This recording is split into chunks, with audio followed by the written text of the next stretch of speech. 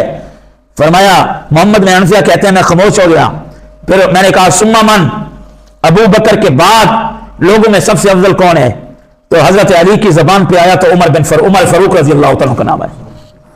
فرمایا انبیاء کے بعد ابو بکر ہے, اور ابو بکر کے بعد پوری دنیا کے لوگوں میں سب سے افضل کون ہے؟ عمر فاروق رضی اللہ تعالیٰ عنہ. محمد بن حنفیہ کہتے ہیں میرے دل میں آیا کہ اب تو اپنا نام لے لیں. پھر میں نے سوال بدل دیا, پہلے پوچھتا تھا افضل کون ہے, افضل کون ہے, تو پہلے ابو بکر کا نام, پھر عمر کا نام. فتویٰ دینے والا کون ہے؟ سیدنا علی المرتضیٰ رضی اللہ تعالیٰ عنہ. پھر میں نے سوال بدلا, میں نے کہا ثم انت, اے میرے ابا جان پھر تو آپ ہوں گے, یعنی ابو بکر کے بعد عمر, عمر کے بعد تو آپ ہوں گے. تو سیدنا علی المرتضیٰ نے کہا نہیں بیٹا, انا رجل من المسلمین, میں تو نبی کے یاروں میں سے ایک یار ہوں, نبی کے صحابہ میں سے ایک صحابی ہوں. میں اللہ کے نبی حضرت علی رضی اللہ تعالیٰ نے اپنا نام پھر بھی نہیں لیا. فرمایا ثم انت, پھر آپ ہیں. فرمایا انا رجل من المسلمین, میں تو مسلمانوں میں ایک عام آدمی ہوں, میں تو نبی کے یاروں میں سے ایک یار ہوں, نبی کے صحابہ میں ایک صحابی ہوں. تو نے افضل آدمی کا نام پوچھا, علی کی زبان پہ ابو بکر کا نام. تم نے اس کے بعد نام پوچھا, علی کی زبان پہ عمر کا نام. پھر تم کہہ رہے ہو ثم انت, نہیں میں تو کچھ نہیں, میں تو ایک عام آدمی ہوں. اس لیے ایک آدمی آیا مدینہ کے بازار میں, مدینہ کا بازار چل رہا ہے, لوگ خرید و فروخت کر رہے ہیں, ایک دوسرے سے باتیں کر رہے ہیں, آوازیں اونچی آ رہی ہیں. اچانک ایک شخص مدینہ کے بازار میں داخل ہوتا ہے. مدینہ کے بازار میں ہلچل مچ جاتی ہے, لوگوں کے سناٹا چھا جاتا ہے, پورا بازار خاموش ہو جاتا ہے, ادب سے کھڑا ہو جاتا ہے. شور کرنے والا بھی خاموش ہے, خریدنے والا ادب سے کھڑا ہو گیا, بیچنے والا بھی ادب سے کھڑا ہو گیا. لگتا یوں تھا کہ بہت بڑا افسر داخل ہو گیا بازار میں. لوگ کھڑے ہو گئے, سہم گئے. باہر سے آنے والے بندے نے دیکھا ابھی تو چہل پہل تھی, لوگ زور لگا رہے تھے, ایک دوسرے سے باتیں کر رہے تھے, کون آیا ہے. لوگ بھی حیران ہوئے. دیکھتے دیکھتے ایک شخص داخل ہوا, وجیح شکل کا تھا, داڑھی والا شخص تھا, چہرے پہ نور آ رہا ہے, دبدبا چہرے سے ٹپٹپا رہا ہے, ہاتھ میں تلوار لے کر شیر گون لگتا ہے جیسے چل کے آ رہا ہو. وہ شخص حیران ہوا کہ یہ کون شخص ہے. قریب ہو کر ایک آدمی سے پوچھا, لوگ باتیں کر رہے تھے, یہ آنے والا شخص کون ہے. انہوں نے کہا تجھے پتہ نہیں, یہ دماغ نبی علی المرتضیٰ ہے جس کو شیر خدا بھی کہا جاتا ہے. یہ وہ علی المرتضیٰ ہے جس کو باب مدینہ العلم بھی کہا جاتا ہے. یہ وہ علی المرتضیٰ ہے جس کو کئی بار میرے پیغمبر نے جنت کی بشارت دی ہے. یہ وہ علی المرتضیٰ ہے جس کا علم کا دبدبا پوری دنیا کے اندر مشہور ہے. یہ وہ علی المرتضیٰ ہے جس کے چہرے کو دیکھنا اللہ کے نبی نے عبادت قرار دیا. یہ وہ علی المرتضیٰ ہے, میرے نبی علیہ السلام نے فرمایا الحق مع علی و علی مع الحق, علی کا قدم جب بھی اٹھے گا حق کی خاطر اٹھے گا. یہ وہ علی المرتضیٰ ہے جس کو میرے پیغمبر نے فرمایا اقضاہم علی, اگر فیصلے کرنے کی جرت ہے تو وہ علی المرتضیٰ ہے. یہ وہ علی المرتضیٰ ہے جس کا جنت کا محل اللہ کے پیغمبر نے اپنی آنکھوں سے دیکھا. یہ وہ علی المرتضیٰ ہے جو زہرا کا خامند ہے, حسنین کا بابا ہے, جنت کا شہزادہ ہے, شیر خدا ہے, علم کا پیکر ہے, میرے نبی کا ویر بھی ہے, میرے نبی کا یار بھی ہے, صحابی رسول بھی ہے. مدینہ کا اس وقت ایسا دبدبا کہ پورا بازار سہم گیا. وہ شخص حضرت علی المرتضیٰ کے قریب گیا, کہنے لگا السلام علیکم. حضرت علی المرتضیٰ نے دونوں ہاتھوں سے سلام کیا. انہوں نے کہا من انتا, آپ کون ہیں؟ حضرت علی المرتضیٰ نے وہی جملہ کہا, انا رجل من المسلمین, میں تو ایک عام مسلمان ہوں, نبی کا یار ہوں, نبی کا صحابی ہوں. اس نے کہا بازار ہل چکا ہے, لوگ تیری اتنی تعریف کرتے ہیں. ایک آدمی نے بتایا آپ کا مقام کتنا ہے. حضرت علی المرتضیٰ نے جو جملہ کہا وہ اپنے دل کی تختی پہ لکھو. فرمایا ہاں لوگوں کی نظر میں وہ ہوں جو اس نے بتایا ہے. علی نے اپنے آپ کو کبھی نہیں بڑا سمجھا, میں عام مسلمانوں کی طرح سمجھتا ہوں. فرمایا یہی عاجزی تو ہے. علی جب تو چلتا ہے تو پورا بازار سہم جایا کرتا ہے. ہاں وہ اس طرح کہہ رہا ہے ان کی نظر میں ہوں, لیکن علی اپنی نظر میں کیا ہے؟ انا راجلوں, میں ایک عام مسلمان ہوں. علی کبھی اپنے آپ کو بڑا نہیں سمجھتا. کہو سبحان اللہ. تو علی نے کہا میں ایک عام مسلمان ہوں. اور سب سے افضل کون ہے؟ ابو بکر صدیق. یہ خصوصیت ہے. اور فتویٰ دینے والا حضرت علی المرتضیٰ رضی اللہ تعالیٰ. یہ دوسری خصوصیت. تیسری اور چوتھی خصوصیت سمجھو, اس امت کا صدیق اکبر بھی ابو بکر صدیق رضی اللہ تعالیٰ نے. کیا ہے؟ بولے صدیق اکبر. صدیق آئیں گے لیکن اکبر صدیق. اس صدیق کا معنی ایک تو یہ ہے کہ اس کی زبان سے کبھی جھوٹ نہیں نکلا, اور دوسرا صدیق کا معنی یہ ہے کہ میرے محمد کی زبان سے جو جملہ نکلا لوگوں نے انکار کیا, باتیں کی, اور اس جملے کی سب سے پہلے تصدیق کرنے والا ابو بکر صدیق رضی اللہ عنہ. اس امت کا صدیق اکبر لقب کس نے دیا؟ صدیق کا لقب کسی اور نے نہیں, صدیق کا لقب دیا ہے تو رب رحمان نے دیا ہے. کہو سبحان اللہ. کہاں دیا؟ جب میرے نبی نے پہلی مرتبہ کلمہ پڑھایا, اپنوں نے انکار کیا تو پتھر مار کے چلے گئے. اللہ کا نبی اکیلا غار میں پہاڑ کے اوپر زخمی کھڑا ہے. جب لوگ چلے گئے مجنون ساحر کذاب کہہ کے, تو میرے نبی نے آسمان کی طرف دیکھا, رو کر فرمایا اللہ تو نے ایسا کام ذمہ لگایا کہ اپنے بھی بیگانے ہو گئے.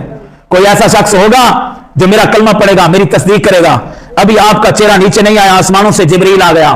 فرمایا میرے محبوب سے کہو پریشان نہ ہونا, تیرے اوپر سب سے پہلے ایمان لانے والا صدیق اکبر ہوگا. اللہ نے صدیق کہا. میرے محبوب نے فرمایا صدیق اکبر کون ہے؟ تو جبریل نے آ کے بتایا, اللہ کہتا ہے صدیق اکبر تیری امت کا ابو بکر صدیق رضی اللہ عنہ. لقب کس نے دیا؟ بولو. اللہ جس کو صدیق کہے. اور وہ بھی یہ ابو جہل نے سب سے پہلے, ابو بکر تو نہیں تھے وہاں, تو ابو جہل انتظار میں تھا, ہم سب نے جو جٹلا دیا, اب ابو بکر جٹلا دے گا کام تو ہو جائے گا. وہ بعد میں پہنچے, استقبال میں آگے گیا ابو جہل, جی کیا حال ہے جی, ٹھیک ہے جی, سفر ہو گیا جی, ہو گیا, عجیب کام ہے, کیا کام ہے؟ اور میں جو تیرا یار محمد ہے وہ پہلے احسان اس کو صادق امین کہتے رہے, اب کہتے ہیں میں اللہ کا نبی ہوں. تو ابو بکر صدیق نے کیا کہا؟ اور میں یہ بتاؤ جو تو کہہ رہا ہے واقعی سچ ہے؟ انہوں نے کہا میں خود موجود تھا. تو سیدنا اس نے کہا کہ انکار کرے گا, کہے گا نہیں نہیں یہ نہیں ہو سکتا. لیکن ابو بکر صدیق کو صدیق تو رب کہہ چکا تھا. پر میں بدبخت ساری دنیا انکار کرے, مجھے اللہ کے نبی کے پاس جانے کی ضرورت نہیں, یہی کلمہ پڑھ کے میں محمد کی تصدیق کر دیتا ہوں, مجھے جانے کی ضرورت نہیں. اور ابو جہل کے چہرے پہ سیاہی چھا گئی. تو اللہ نے کہا میرے محبوب گھبرانا نہیں, ساری دنیا انکار کرے گی, تیرا یار ابو بکر صدیق تیری تصدیق نہیں کیا کرے گا. تو اس لیے جب سامنے آئے تو میرے نبی نے ارادہ کیا کہ ہو سکتا ہے یہ بھی انکار کرے, یہ بھی باتیں کرے, ہو سکتا ہے شک کرے. تو میرے نبی ایسے کھڑے ہوئے, ابو بکر آ گئے, جی آ گیا, سب ٹھیک ہوا ٹھیک ہوا. اچھا وہ کر بات یہ ہے, ابو بکر صدیق رضی اللہ تعالیٰ نے کہا محبوب بتانے کی ضرورت نہیں, آپ کے پاس آنے سے پہلے میں کلمہ پڑھ کے آپ کا غلام بن چکا ہوں. میرے نبی پر سب سے پہلے کلمہ پڑھنے والا کون؟ میرے نبی کا چہرہ انور خوشی سے چمک اٹھا. ابو بکر تیری جوتیوں پہ قربان ہو جائیں. میرے نبی جب باہر نکلے کلمہ پڑھ کے, اللہ کے نبی اب میرا کیا کام ہے؟ فرمایا اب تجارت نہیں, اب جو میرا کام وہ تیرا کام, جو میرا کاج وہ تیرا کاج, جو میرا مشن وہ تیرا مشن. رب کعبہ کی قسم ہے, شام کا سورج غروب ہونے سے پہلے ابو بکر 5 بندوں کو مسلمان کرا کے محمد کے قدموں میں لے کے آ گیا. ہاں اس لیے تو کہا تھا حضرت عمر رضی اللہ تعالیٰ سے, اے عمر جب میں نے کلمے کا اعلان کیا تو کسی نے کہا باپ سے پوچھوں گا, کسی نے کہا کیسے آپ نبی ہیں دلائل دو, کسی نے معجزہ دیکھا, کسی نے میرا کردار دیکھا. فرمایا ابو بکر کو کچھ نہ کہا کرو, یہ وہ بندہ ہے جس نے تھوڑا سا بھی تردد نہیں کیا, ادھر میری زبان سے جو جملہ نکلتا تھا اس کی تصدیق کرنے والا ابو بکر صدیق ہوا کرتا تھا. یہ اللہ نے لقب دیا. اور پھر معراج والی رات میرے نبی نے لقب دیا. جب معراج ہوا, عجیب صبر معراج کا کون مانتا ہے؟ رات کے ایک لمحے میں زمین و آسمان کی سیر بھی ہو جائے, جنت کی جہنم کی ہر ایک چیز کی سیر ہو جائے, 7 آسمانوں کی اور سدرۃ المنتہا تک سیر ہو جائے, کون مانتا ہے؟ جب واپس صبح ہوئے تو میرے نبی نے لوگوں سے کہا آج مجھے اللہ نے معراج کرایا ہے. بھائی معراج کیا چیز ہے؟ میرے نبی نے فرمایا میں بیت المقدس گیا, انبیاء کی امامت کی, وہاں سے پہلا آسمان, دوسرا, تیسرا, چوتھا, 5واں, 6ٹھا. ابو جہل بدبخت تھا, کہنے لگا جی ہاں موقع مل گیا, ہاں کون جا سکتا ہے؟ اور یہاں شام میں جائیں کئی مہینے لگ جائیں, اور آپ رات کے ایک لمحے میں سفر کر کے, اور وہ بھی 7 آسمانوں کا, تو جھوٹ ہے جھوٹ ہے جھوٹ ہے، پروپگنڈا شروع کر دیا. پھر گیا ابو بکر کے گھر، کہنے لگا تو نے کلمے کی تصدیقیں کی، قرآن کی تصدیقیں کی، تو نے سب کو تصدیق کی، اب جھوٹ پکڑا گیا ہے. سیدنا ابو بکر صدیق نے کہا کیا جھوٹ پکڑا گیا ہے؟ کہنے لگا یہ بتاؤ کوئی ایسا ہو سکتا ہے، پہلے نہیں بتایا کون کہہ رہا ہے، یہ ہو سکتا ہے کیا؟ فرمایا یہ ہو سکتا ہے کوئی آدمی رات کے ایک پیر میں بیت المقدس جائے، وہاں سے سارے آسمانوں کی سیر کرے، جنت جہنم اور سارا کچھ گھوم کے آ جائے، یہ ہو سکتا ہے؟ ابو بکر نے کہا نہیں ہو سکتا، کیونکہ اونٹوں پہ سفر ہوتا ہے، کون جا سکتا ہے؟ فرمایا نہیں ہو سکتا نا، ہاں نہیں ہو سکتا، پھر بات کر. خیر ہے کس سے بات کروں؟ فرمایا تیرا یار محمد کہتا ہے کہ رات کو اللہ نے سبحان اللہ یاسرا بیابدی میں سیریں کر کے آیا ہوں. تو ابو بکر نے ابو جہل کے منہ پہ ہاتھ رکھا، فرمایا رب کعبہ کی قسم ہے ساری دنیا کہتی میں نہ مانتا، اگر محمد کی زبان سے نکلا ہے مجھے جا کر پوچھنے کی ضرورت نہیں، میں یہی تصدیق کر سکتا ہوں خدا بھی سچا ہے، محمد مصطفیٰ بھی سچا ہے. ہاں تو میرے نبی کے پاس آئے تو میرے نبی علیہ السلام بھی بیٹھے تھے، پتہ نہیں اب نہ مانے، اب شک کر جائے. تو میرے نبی نے بتایا ابو بکر وہ رات کو نا، فرمایا یا رسول اللہ سن کے آ رہا ہوں، سن کے آ رہا ہوں، تصدیق کر کے آ رہا ہوں. فرمایا یا رسول اللہ یہ تو آپ نے رات کے ایک لمحے میں کہا، رب کعبہ کی قسم ہے آپ ایک گھڑی کی بات کرتے. ابو بکر تصدیق کرتا، میں تیرے دشمن کے سامنے تصدیق کر کے آ رہا ہوں کہ اللہ کے نبی سچے ہیں. تو اس وقت رب نے کہا انت صدیق، میرے نبی نے اس وقت کہا انت صدیق اکبر سے دنیا، اس وقت رب نے صدیق کہا. آج محمد کہتا ہے اس دھرتی پہ سب سے بڑا سچا ہے تو ابو بکر صدیق رضی اللہ. تو آج اللہ کے نبی بھی کیا کہنے ہیں بولو. اور جب ایک بخاری کی حدیث ہے اللہ کے نبی نے اپنے یاروں کو بلایا، ابو بکر عمر عثمان، تو میں آؤ ذرا سیر کے لیے چلتے ہیں. تو سیر کر رہے ہیں 4 یار، کہو سبحان اللہ. میرے نبی چلتے چلتے کہاں پہنچے؟ اود پہاڑ پر، وقت نہیں، اود پہاڑ پر. اللہ کے نبی نے فرمایا آؤ یہاں بیٹھ کے باتیں کرتے ہیں. فرمایا اود پہاڑ مجھ سے محبت کرتا ہے، میں اود پہاڑ سے محبت کرتا ہوں. وہ واقعہ آپ نے دکھا ہے، ایک عالم گیا، انہوں نے کہا یہ اود پہاڑ تو اللہ کے نبی سے محبت کرتا ہے. تو وہ وہاں بیٹھا، اود پہاڑ سے ایک پتھر اٹھا کے لے آیا، ہندوستان میں پتھر اٹھا کے لے آیا، اس کو رکھ دیا گھر کہ یہ ایسا پتھر ہے، ایسا پہاڑ ہے جو اللہ کے نبی سے محبت کرتا ہے، چلو میرے گھر میں ہو. جب صبح اٹھتا تو وہ پتھر گیلا ہوتا، جس جگہ پہ رکھا ہے وہ جگہ بھی گیلی، اس کو خشک کر کے رکھا. شام کو دیکھا پھر جگہ بھی گیلی، پتھر بھی گیلا. یہ کئی دن تک ہوتا رہا. علماء کے پاس گیا، یہ کیا بات ہے؟ میں وہ پہاڑ سے پتھر اٹھا کے لایا ہوں اور اپنے گھر میں رکھا ہے، صبح شام یہ گیلا ہوتا ہے، وہاں پانی بھی نہیں ہوتا. علماء نے لکھا تجھے یہ پانی لگ رہا ہے تو جس گھر میں پتھر لے کے آیا ہے یہ پتھر رات کو بھی روتا ہے دن کو بھی روتا ہے. ظالم تو نے مجھے اس پہاڑ سے جدا کر دیا جو پہاڑ محمد رسول اللہ سے محبت کرتے تھے اور میرے محمد اس پہاڑ سے محبت کرتے تھے. تو نے جدا کر دیا، جاؤ کسی کو بھیجو یا خود جاؤ، اس کو وہیں رکھ کے آؤ. پھر کوئی جا رہا تھا، اس نے اس کے حوالے کیا کہ اس پتھر کے ٹکڑے کو بھی اور پہاڑ کے قریب وہاں جا کر اس کے اوپر رکھ دینا. اس لیے پتھر کی آنکھوں سے بھی آنسو جاری ہو گئے کہ تو نے مجھے اس پہاڑ سے جدا کیوں کیا جس پہاڑ سے میرا نبی محبت کیا کرتا تھا. آج اس پہاڑ پہ تیرا میرا پیغمبر ابو بکر صدیق، عمر فاروق اور عثمان بیٹھے ہوئے ہیں اور پاؤں لٹکا کر یار باتیں کر رہے ہیں. اتنے اسنا میں اوت پہاڑ میں حرکت پیدا ہوئی، کہو سبحان اللہ. محدثین نے لکھا ایک تو محمد عربی ہو، ابو بکر صدیق ہو، عمر ہو، عثمان بیٹھے ہو تو پہاڑ خوشی سے جھومنے لگا کہ لوگوں مجھے مبارک دو، میرے سر میرے اوپر قدم لگے ہیں تو کائنات کے سب سے اعلیٰ ترین ہستیوں کے قدم میرے اوپر لگے ہوئے ہیں. جھوم رہا ہے ایسے خوشی سے. تو جب جھومتے ہوئے اللہ کے نبی نے دیکھا تو آپ نے ایسے پاؤں آپ نے رکھا ہوا تھا، پاؤں مبارک ایسے مارا. فرمایا اس کو یا عود ٹھہر جا، عود ٹھہر جا، فإن علیک نبی و صدیق و شہیدان. میرے نبی نے فرمایا ٹھہر جا، ہلنا بند کر دے، تجھے پتہ نہیں تیرے اوپر ایک اللہ کا نبی بیٹھا ہے، میری دائیں طرف سے صدیق بیٹھا ہے اور میرے بائیں طرف دونوں شہید بیٹھے ہوئے ہیں. کہو سبحان اللہ. تو صدیق کس کو کہا؟ ابو بکر، یہ خصوصیت ہے.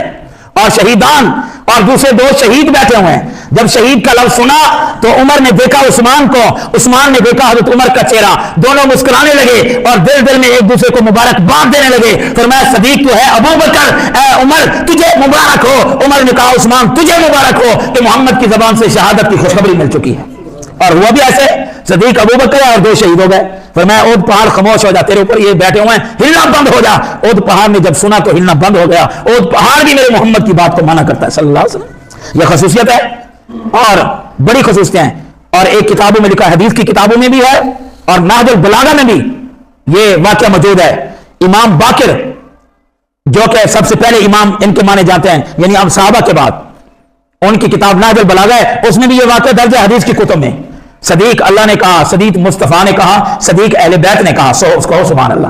اب ان سے ایک شخص آیا امام صاحب سے مسئلہ پوچھنے کے لیے، مجھے یہ بتائیں میں اپنی تلوار کے جو دستہ ہوتا ہے وہاں میں سونے کا پانی چڑھا کر کوئی زیور سے چاندی سے راستہ کر سکتا ہوں؟ تو حضرت جناب جو ہے امام باقر نے کیا فتویٰ دیا؟ فرمایا ہاں کر سکتے ہو. انہوں نے کہا کہ اس کے لیے دلیل کیا ہے؟ کیونکہ دلیل مانگنا اچھا ہے. جب بھی کوئی عالم بات کرے اس سے دلیل مانگو. یہ جو تم بات کر رہے ہو اس کی دلیل کیا ہے؟ تو دلیل مانگنا یہ اہل ایمان کی نشانی ہے. اللہ تعالیٰ نے قرآن عظیم میں فرمایا جو بھی بات کرے قل ہاتوا برہانکم ان کنتم صادقین، اگر تم سچے ہو تو اس پر دلیل پیش کرو. اور جو آدمی دلیل پیش کر دے ٹھیک ہے، اور جس کے پاس دلیل کوئی نہیں، فرمایا وہ جتنا بڑا ہو اس کی بات ماننا تمہارے لیے جائز نہیں ہے. جو دلیل کے ساتھ بات کرے فرمایا اس کا انکار مت کرنا، کیونکہ جو دلیل سے بات کرے گا یا قرآن سے پیش کرے گا یا محمد رسول اللہ کے فرمان سے پیش کرے گا. قل ہاتوا برہانکم. تو اس شخص نے کہا امام صاحب بڑا فتویٰ آپ نے دیا، اس کی دلیل تو دیں. تو امام باقر کی بات سنیں، نہج البلاغہ اور بہت ساری کتب حدیث میں فرمایا اس کی دلیل یہ ہے کہ صدیق اکبر جو میرے نبی کا پہلا یار ہے، اس کی تلوار پر سونے کا پانی بھی چڑھا ہوا تھا اور وہ زیور سے آراستہ کرتے تھے چاندی سے. جب ابو بکر کیا کرتے تھے محمد کے سامنے تو اس کا مطلب ہے ایسا کرنا جائز ہے. کہو سبحان اللہ. امام باقر نے دلیل دی ابو بکر اور یہ کہا صدیق. آگے سنیں، وہ بدبختہ ایرانی انہوں نے کہا اکول کا صدیق. فرمایا اگر اور کوئی صدیق کہتا تو مجھے صدمہ نہ ہوتا، آپ اس کو صدیق کہہ رہے ہیں. جو شخص نے کہا امام باقر سے، اور فتویٰ نہج البلاغہ موجود ہے، کتب حدیث پڑھیں. تو امام باقر سے آن تک کھولتا صدیق، آپ صدیق کہہ رہے ہیں. تو حضرت جب یہ کہا تو کتابوں میں لکھا ہے امام باقر کی آنکھیں سرخ ہو گئی، کھڑے ہو گئے. فرمایا کتے میری مجلس سے نکل جا. فرمایا جس کو میں نے صدیق کہا اس کو رب نے بھی صدیق کہا، مصطفیٰ نے بھی صدیق کہا، حضرت علی نے بھی صدیق کہا. آج اہل بیت کا یہ امام اور فرد بھی کہتا ہے ہوا صدیق اکبر، وہ صدیق اکبر فی الارض ہے. فرمایا کہ وہ صدیق ہے، اس کو تو رب نے کہا.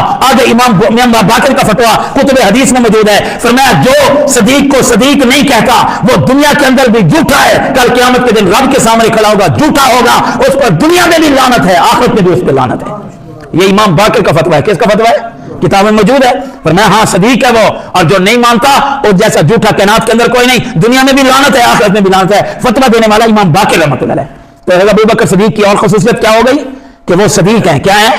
صدیق ہیں، اور پوری امت کے ایمان سے زیادہ ان کا ایمان ہے، اور پھر تصدیقیں کرنے والے ہیں، صدیق اکبر ہیں. اور ان کا یہ خصوصیت ہے کہ پوری امت کے بعد ان کا سب سے بڑا مقام نبیوں کے بعد ہے. تو اتنی خصوصیات ہیں کہ انشاءاللہ اگلے دن میں کچھ اور موافقات نبی کہ حضرت علی، حضرت ابو بکر اور نبی کے اندر کیا خصوصیات جو تھیں جو ایک جیسی تھیں ان کو ذکر کیا جائے گا. دعا یہ ہے مجھے اور آپ کو اللہ پاک 100% صحابہ کرام کی غلامی نصیب فرمائے، اور جو کچھ سنتے ہیں ان پر عمل کرنے کی توفیق عطا فرمائے.